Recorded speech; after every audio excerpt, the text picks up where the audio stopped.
Hello बच्चों, let's see this question. The question says, read the following question and answer as per the direction given below. So यहाँ पे हमें दो statement दी हुई है और हमें बताना है कि फिर इसके हिसाब से ये चारों में से कौन सा हमारा जो होगा ऑप्शन करेक्ट होगा। ठीक है, तो स्टेटमेंट 1 हमें दी हुई है। It is saying fluorine atom has a less negative electron affinity than chlorine atom.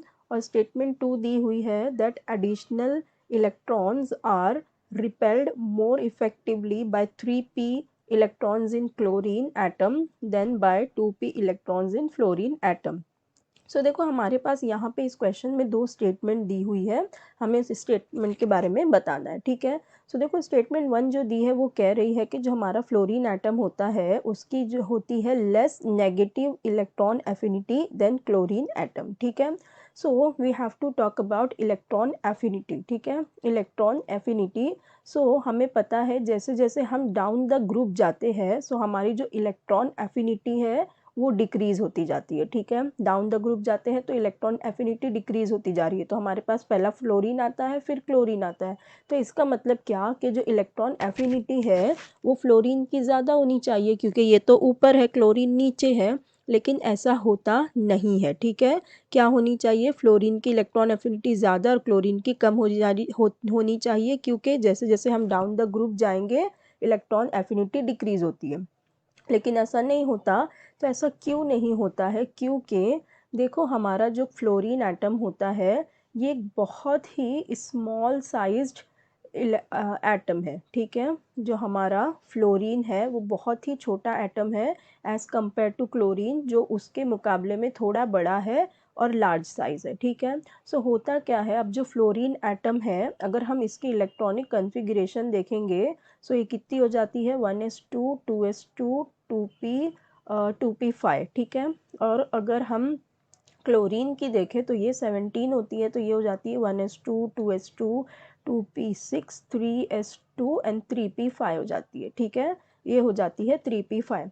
अब देखो जो फ्लोरीन है हमारा ये बहुत ही छोटा एटम होता है, सो अब इसका साइज़ एकदम छोटा है और उसके पास ऑलरेडी देखो p ऑर्बिटल में 5 इलेक्ट्रॉन है। ठीक है, अब उसके p ऑर्बिटल में 5 इलेक्ट्रॉन है, पहले ही वो इतना इलेक्ट्रॉन डेंसिटी उसकी कैसी है, बहुत ही ज़्यादा हाई है, बहुत ज़्यादा इलेक्ट्रॉन से अराउंड है, सराउंडेड है।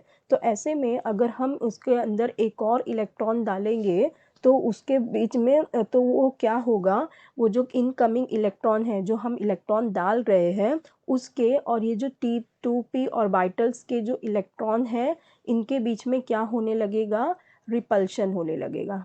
ठीक है, क्या होगा, रिपल्शन होने लगेगा,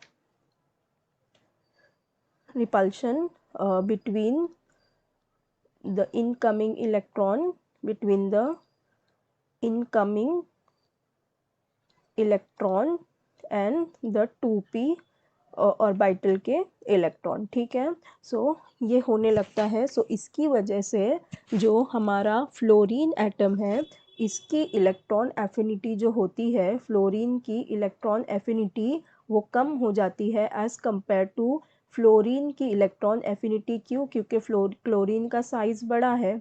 ठीक है, सो उसके पास के ये जो 3p ऑर्बिटल में इसके भी 5 इलेक्ट्रॉन है, लेकिन साइज़ बड़ा होने की वजह से जो हमारा क्लोरीन है लार्ज साइज़ होने की वजह से इट कैन अकोमोडेट, ये क्या कर लेता है, ये सारे जो इलेक्ट्रॉन है 5 उसके इलेक्ट्रॉन और इनकमिंग इलेक्ट्रॉन को भी क्या कर लेता है, एकोमोडेट कर लेता है, इसलिए क्लोरीन की इलेक्ट्रॉन एफिनिटी ज़्यादा हो जाती है फ्लोरीन से। ठीक है, सो ये जो हमारी स्टेटमेंट 1 दे रखी है ये बिल्कुल ही करेक्ट है कि fluorine atom has less negative electron affinity than chlorine atom.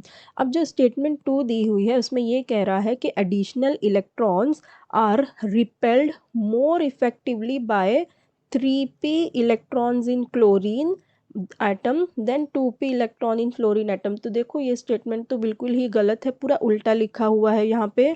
हमने जो देखा कि जो फ्लोरीन है, फ्लोरीन के केस में हमारे पास 2p इलेक्ट्रॉन है। ठीक है, तो फ्लोरीन के केस में 2p है और इसके केस में 3p है, और रिपल्शन किस में हो रहा है, 2p वाले में रिपल्शन हो रहा है, जो फ्लोरीन एटम के है उसमें रिपल्शन हो रहा है। ठीक है, रिपल्शन फ्लोरीन के केस में हो रहा है, लेकिन यहाँ दिया है कि there is a repelled more effectively by 3p electrons in chlorine. So ये रॉन्ग हो जाएगा। सो हम क्या कह सकते हैं, हमारा करेक्ट ऑप्शन फिर कौन सा हो जाएगा? देखो ऑप्शन सी में दिया हुआ है statement 1 is true and statement 2 is false, यही करेक्ट हो जाएगा क्योंकि हमारी फर्स्ट वाली स्टेटमेंट ट्रू है और सेकेंड वाली स्टेटमेंट रॉन्ग है। सो हमारा करेक्ट ऑप्शन हो जाएगा option C. So I hope you understood it well. Best of luck. Thank you.